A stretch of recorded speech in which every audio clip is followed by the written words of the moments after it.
Anda kembali di Berita Utama bersama saya Jihan Novita. Saudara, gara-gara masalah utang, nyawa seorang perempuan di Padang Pariaman, Sumatera Barat melayang. Tragisnya, korban dibunuh dan dimutilasi oleh temannya sendiri. Namun yang lebih mengejutkan, pembunuhan disertai mutilasi ini justru mengungkap tabir gelap dari pelaku mutilasi. Terungkap, korban pelaku tak hanya satu. Pelaku ternyata pernah membunuh 2 korban lain pada tahun 2024. Lalu apa yang melatar belakangi pelaku yang bernama Satria Juhanda alias Wanda menghabisi nyawa lebih dari 1 orang ini?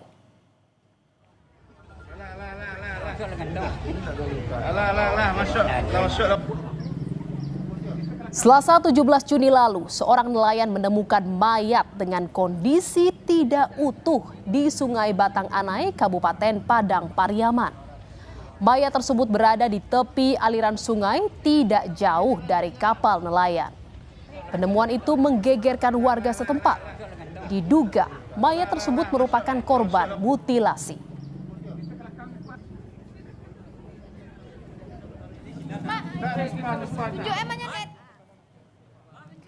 Keesokan harinya pada Rabu 18 Juni, potongan tubuh manusia kembali ditemukan di aliran sungai Batang Anai.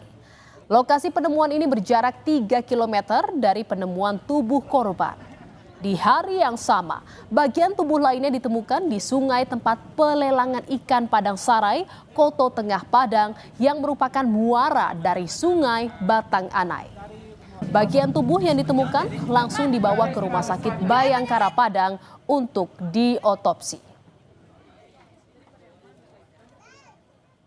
Saudara, polisi belum mengungkap identitas potongan mayat yang ditemukan secara terpisah di Padang Pariaman hingga Kota Padang. Namun sejumlah warga yang merasa kehilangan anggota keluarga mendatangi Rumah Sakit Bayangkara. Mereka ingin mengecek langsung mayat yang ditemukan. Apakah mayat tersebut merupakan anggota keluarganya yang hilang? Dan saudara, titik terang mulai terlihat saat penemuan cincin yang melingkar di jari lengan kiri korban. Korban adalah Septia Adinda, perempuan berusia 25 tahun. Salah satu teman Adinda, Putri Wulan, menyebut cincin tersebut sangat mirip dengan yang dipakai Adinda. Wulan bilang Adinda telah hilang selama 4 hari.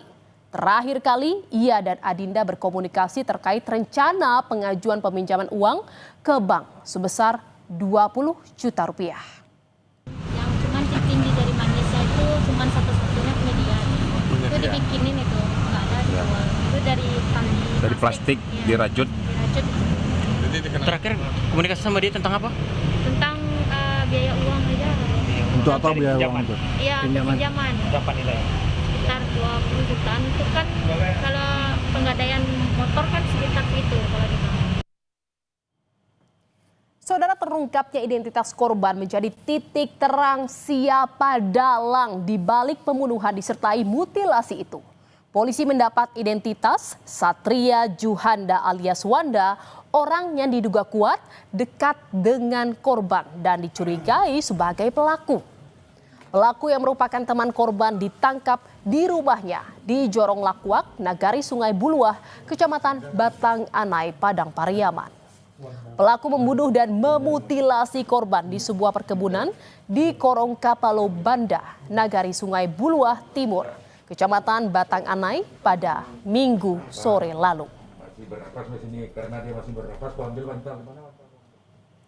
Saudara, utang piutang menjadi motif di balik kasus mutilasi seorang perempuan yang bagian tubuhnya dibuang secara terpisah di aliran sungai Batang Anai. Korban meminjam uang kepada pelaku senilai 3,5 juta rupiah. Namun saat ditagih, korban tidak mampu membayar utang tersebut. Itulah yang melatar belakangi Wanda membunuh dan memutilasi temannya sendiri. Melakukan penyelidikan dan ditemukan nama yang diduga kuat itu dekat dengan korban. Dari situ bergerak mencari sekaligus menyelidiki di mana posisi pelaku ini.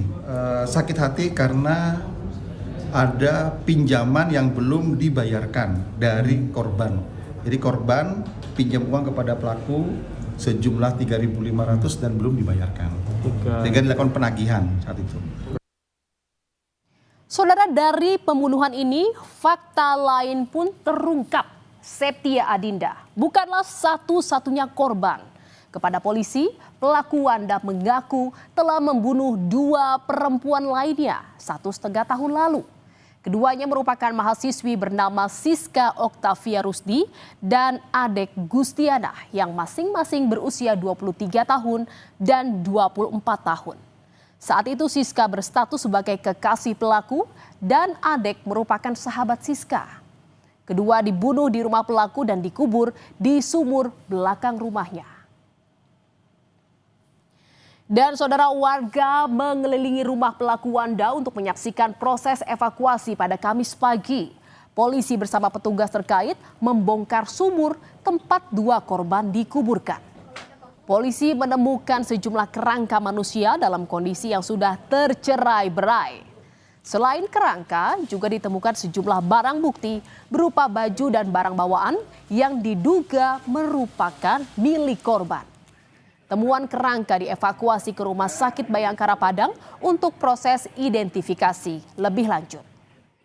Tadi juga ada 1 kerangka yang sudah tercerai-berai, tapi itu belum tahu mau diapakan karena memang belum ada surat permintaan dari pihak kepolisian. Kalau kerangka hanya itu, jadi hanya menunggu dari Polres surat permintaan untuk dilakukan penyelidikan otopsi untuk kerangka. Oh, nanti dari proses gitu. Masih dalam proses? Iya, masih dalam proses. Saudara, warga berkumpul di rumah almarhum Siska Oktavia Rusdi untuk bertakziah. Namun lantunan surat Yasin bukan untuk Siska, melainkan untuk mendiang ibunya Nila Yusnita yang meninggal pada Kamis pagi.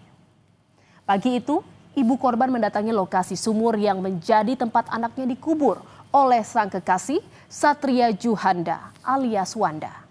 Saat pembongkaran berlangsung, ibu korban jatuh pingsan, kemudian menghembuskan nafas terakhirnya. Siska dilaporkan keluarga hilang sejak Januari 2024. Kehilangan Siska menjadi pukulan berat bagi keluarga. Kesehatan ayahnya pun menurun hingga meninggal dunia 6 bulan setelah Siska menghilang.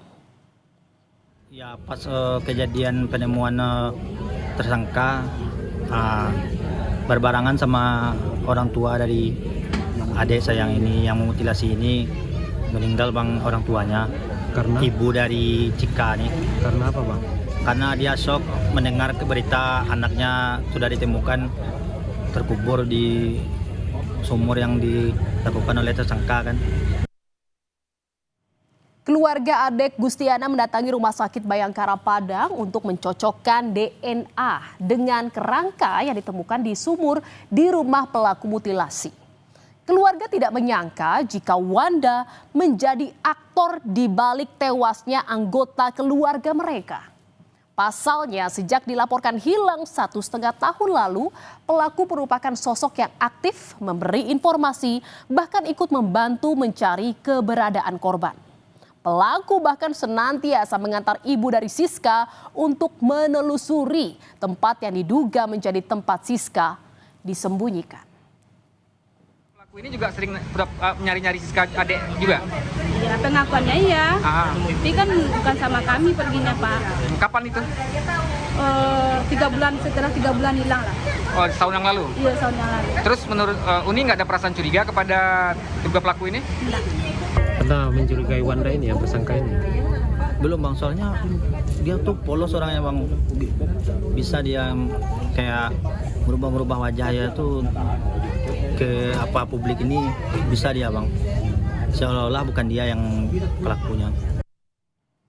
Saudara, mengenai 2 perempuan yang jasadnya dimasukkan ke sumur di belakang rumah pelaku, Wanda mengaku sakit hati karena cemburu atas perselingkuhan Siska yang saat itu berstatus kekasihnya. Pelaku menilai adik yang mengajari Siska selingkuh saat kedua korban melakukan kuliah kerja nyata.